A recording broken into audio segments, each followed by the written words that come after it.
শরীফ মত বিনিময় অনুষ্ঠানের পরে আবার এই বছর শেষে প্রায় একটি বছর পরে আবার আমরা মত বিনিময়ের বাৎসরিক আয়ের হিসাব নিকাশ সকলের জেনে থাকার উদ্দেশ্যে এবং একটি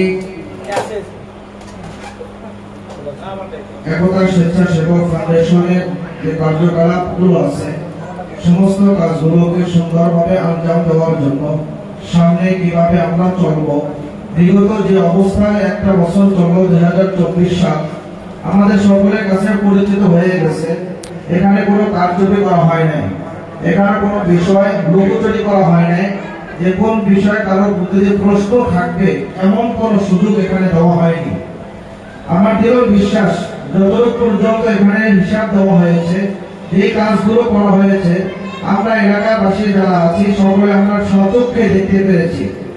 মাঝে মাঝে আমাদেরকে যখন তীব্রতা গরম চলে আসে ওই সময় দেখা যায় রাস্তার সামনে দাঁড়িয়ে শরবত বিতরণ করা হয়, এই অবস্থাটাও আমরা অনেকে পরিলক্ষিত করেছি। কথা বলে ঠিক না? এই কাজগুলো যখন আমরা করি এটা হলো দিনের কাজ, সাদকায়ে জারিয়ার কাজ। আল্লাহ রাব্বুল আলামিন আমার তেলাওয়াতকৃত আয়াতে আল্লাহ তাআলা বলেন ইন্নাল লাযীনা আমানু ওয়া আমিলুস সালিহাত, যে মানুষগুলো নিশ্চয়ই ওই মানুষগুলো যারা ঈমান আনয়ন করে, ঈমান আনে, মুসলমান হয়, অমুসলিম না, যারা মুসলমান হয়, আমাদের ঈমান আছে এই জন্য আমরা একবার শুকরিয়া আদায় করি আলহামদুলিল্লাহ।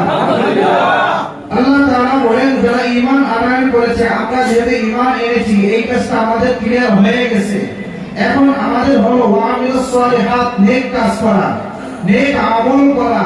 যখন নেক আমলগুলো আমাদের হয়ে যাবে, নেক কাজ হবে গিয়ে নেক কাজের মধ্যে একটা সর্বপ্রধান, যেই প্রধানগুলো নেক কাজের মধ্যে আছে সর্বপ্রথম হলো আমলে সালের মধ্যে হলো 5 ওয়াক্ত নামাজ পড়া। আমাদের মধ্যে 5 ওয়াক্ত নামাজ পড়নে ওয়ালা আছে না নাই? আছে। কম না বেশি? এর সংখ্যা কিন্তু কম, বেশি না। 5 ওয়াক্ত নামাজ পড়নে ওয়ালা সংখ্যা কম না বেশি? কম। কম। এখানেও যারা আছি হয়তো বা অনেকে আজও 5 ওয়াক্ত নামাজ পড়ি না, এশার নামাজও পড়ি না, এমন লোক আছে আমার মনে হয়। যদি এমন থাকি তাহলে আগের সর্বপ্রধান সর্বোৎকৃষ্ট ইবাদত কোনটা? নামাজ। নামাজের বিকল্প কোনো ইবাদত হতে পারে না। কারণ রাসূল আলাইহি সাল্লাল্লাহু আলাইহি ওয়াসাল্লাম বলেন আউয়ালু মা ইউহাসাবু বিহিল আবদু ইয়াওমাল কিয়ামাতি সালাত, আমাদের মৃত্যুর পরে কবরের মধ্যে হাসরে সর্বপ্রথম যেই প্রশ্নটা করা হবে এই প্রশ্নটা কিসের প্রশ্ন? আওয়াজ দিয়ে বলে কিসের প্রশ্ন? নামাজের প্রশ্ন করা হবে।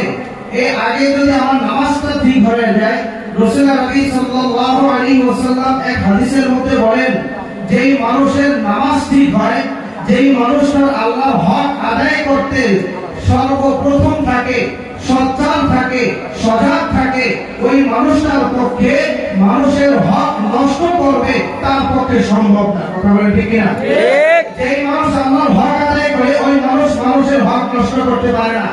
যেই মানুষ আল্লাহর হক আদায় করতে কারচুপি করে, যেই মানুষ আল্লাহর হক আদায় করতে পারে না, ওই মানুষের উপরে দুনিয়াবি যত দায়িত্ব দেওয়া হোক না কেন, এই স্বেচ্ছাসেবকের দায়িত্ব হোক না কেন, রাষ্ট্রীয় দায়িত্ব হোক না কেন, কোন দায়িত্ব পালন করতে পারবে না।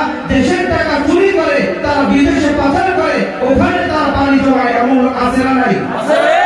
এই লোকের সংখ্যা কম না বেশি? আজকে দেশে থাকতে পারতেছে না। চুরি করেছে বুঝাতে আল্লাহর হক তারা আদায় করতে পারে না। সুতরাং জনগণের হক নষ্ট করেছে, জনগণের হক নষ্ট করার কারণে তাদের উপরে আল্লাহর গজব আসছে, যার কারণে তারা আজকে দেশে থাকতে পারতেছে না। এই জন্য আল্লাহ রাব্বুল আলামিন বলেন ওয়া আমিলুস সালিহাত, আমল সালেহ করা।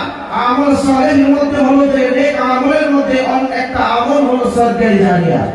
এই একতা স্বেচ্ছাসেবক ফাউন্ডেশনের একটাই উদ্দেশ্য, যাদের নেক আমল করে, আমল সালেহ করে, সাদকায়ে জারিয়ার আমল করে, তারা সকলে যেন একসঙ্গে জান্নাতে পানি জমাইতে পারে, এইটাই তাদের উদ্দেশ্য। কথা বলে ঠিক না?